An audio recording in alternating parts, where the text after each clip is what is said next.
Welcome to Comic Station, issue number 72 for May 14, 2014. And I'm going to start off with a title from DC Comics, and this is a mini event. Is probably the best way to put this. This is Superman Doomed, number 1. And as you can get from the title, Doomsday is back. He has been already in some of the other titles as well. And he's bigger and badder and more deadly than ever, and they're basically the big thing about this. It's a one-shot. Is that Superman has to make a decision in some events, and they've toyed with it a little bit before about what is morally right and what Superman's moral code can allow and so forth, and really that's what this is all implying. And they set up really well about Doomsday being this giant force of nature, and he's even causing even worse devastation than he's caused in the past. How many times that he's shown up? A few. And in the end, it leaves off with basically there's an impact. There's going to be something that ripples across the titles, and obviously there's Superman, Wonder Woman, and Action Comics, and they all have these little icons on the top that say Doomsday Infector or stuff like that. And so it does go across these little titles. That's why I'm considering it a mini event. Mm-hmm. So if you've been reading the Superman titles and you really want to see what is causing some of those ripples, then check it out. Otherwise, you can kind of get the idea. Yeah. I mean, for those of you old enough, going back into the death of Superman. Oh, I definitely recommend, if you haven't already, getting that. I have the omnibus that's massive, and I love it. Yeah, it was a great story at the time. Whether or not this turns into something equal, we'll wait and see. But I mean, I'm looking forward to it. I mean, that is the most iconic description when people always go, "Nobody ever stays dead," as Superman died, and that's right. Of course, he's back. Obviously. All right. For me, we start off with a Marvel title, brand new, number 1, The Deadly Hands of Kung Fu. So, back in the 70s, apparently we're rehashing old stuff. That is just like when I think of generic name generators. That's just one of those. Yeah, I mean, this originally, back in the 70s, was a takeoff of Bruce Lee. Here it is, they've modernized it. I mean, it's typical Marvel, artwork's decent. When our good friend here is not part of the Avengers, he does some freelance stuff, and one of the old places that he worked, one of his good friends and lovers, I guess would be the term for it, was killed. So of course he leaves the Avengers to go and see. He goes to England and sees what, tries to figure out what was she into, and basically this just goes from there. He runs into some typical bad guys. Of course, it'd be the Chinese triad in this case, with their own mini superpowered people, and MI6 is following him to see if he will lead them to whomever. So, he's the ultimate living weapon. I guess he's another form of Iron Fist. Yeah, I was just going to say, isn't that supposed to be Iron Fist is the ultimate living weapon? Yeah, I mean, it's just these guys, and they're both Marvel titles, so, I mean, take your pick. Do you want your Iron Fist, or do you want your Bruce Lee. I mean, I don't know. It was fine. I mean, it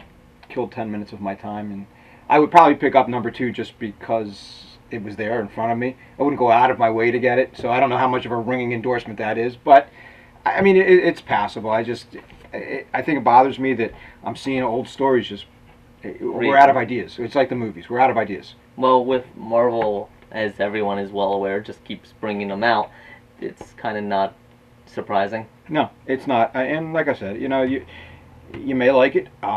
It's just not something that really grabbed my attention.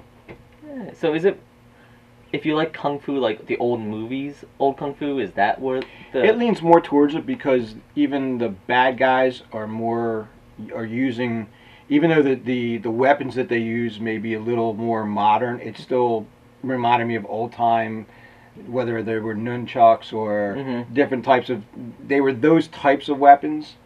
He just happens to be better at everything than everybody. It actually kind of appealed to me more if they really went a lot more with the 70s action movie line. I mean, I guess you could look at it like that. Yeah, but if they updated it, that takes away what I was kind of hoping to see. Yeah, Some of the corny it's a little bit above Bruce that. Lee movies. I like the Bruce Lee movies. Yeah, oh yeah, absolutely. So. It's a little bit above it, not completely. So. Oh well. And we're just gonna do 2 quick mentions. Is Tales from the Con from Image Comics Year 1, and basically it's a bunch of Sunday comics, strips, funnies, however you want to call them, put into a comic book form. There's some that are pretty good, and then there's some that are grown worthy, like it's tried and true, the old joke of never call for a doctor at a con, and then they show a whole picture of all these Doctor Who's, and stuff like that, and some a little better than others. And it's cute, it's funny. I don't know if the medium was best for it, but it's funny. Okay. Yeah. And then another number 1. We actually did the number 0, but again, this is a number 1, Justice League United. As we mentioned before, with the number 0, it's Justice League in Canada. You got Martian Manhunter, Power Girl, so forth, and they're continuing the story. It does progress the story of the 0 a little bit further, but not quite to a place that really grabbed me and said, oh, I need to pick this up. If you didn't read 0, this might also like leave you a little disconnected. Yeah, I don't know where they're going with this. I'm not sure that it's really worth the printing, but yeah, and it's kind of weird that the 0 really does seem like required reading for this, and normally 0s are standalones, whether they're before number 1 or later catching up or whatever, however you use 0s. But either way, you're usually not required. In this one, it actually made a lot more sense since I did read the 0. I'm afraid people that read just the 1 aren't going to get it very well. And 2, like I said, it left me off in a place where it progressed again, but it didn't go anywhere. At least interesting to me. So if you didn't read the 0 and you're not invested already, it's not a particularly good number 1. Okay, well on that note, we're going to move on to Icon, which is a smaller, it's actually Marvel, and this is United States of Murder, Inc. This one actually looks interesting. It is. I personally, I thought that Michael Bendis did a good job. It was a little, the way it was laid out was a little disjointed, I thought. I'm not a huge fan of Michael Oeming's artwork, but I mean it's like Powers in a lot of ways. The basic premise is the United States has been kind of sectioned, and what we consider the mafia owns part of the country. And this young man who becomes a made man by the mafia has to travel to Washington outside of their safe zone. Something really bad happens, and he comes back, and then he finds out a whole bunch of surprises that he really wasn't expecting. And I will not spoil it for you. When you get towards the end, it takes a complete twist. So, in any event, it was definitely, I mean, I'll definitely pick up the second one to see where it goes. Yeah, I mean, it's kind of funny that of the titles, this one, even being slightly more than mediocre, is still... Yeah, I mean, it didn't thrill me. Yeah. This was kind of a meh, kind of a week. Well, I like Oeming's artwork occasionally, and Michael Bendis has done a lot of good work. So we'll see how well this hit or miss. It even has from the creators of Powers on the front, just in case you weren't fully aware. So they're really counting on that a bit, going on the names a bit, but yeah, it's typical Bendis. I mean, sometimes they take a while to get going. Yeah, and like I said, this one was a little confusing at first the way it was laid out, but it was, at least out of the 2 that I've read, it was, I thought, much better than the Kung Fu. Yeah, fair enough. And our statue for today, because Doomsday and some of the characters from other Superman titles do show up, is Wonder Woman. So we have the Wonder Woman statue. This is a collector's edition. This is out of 5200, and it's got a little rope here. That does seem like it's probably very likely to break if you move it too much. It's not going to bend too much. Pegs hold her in.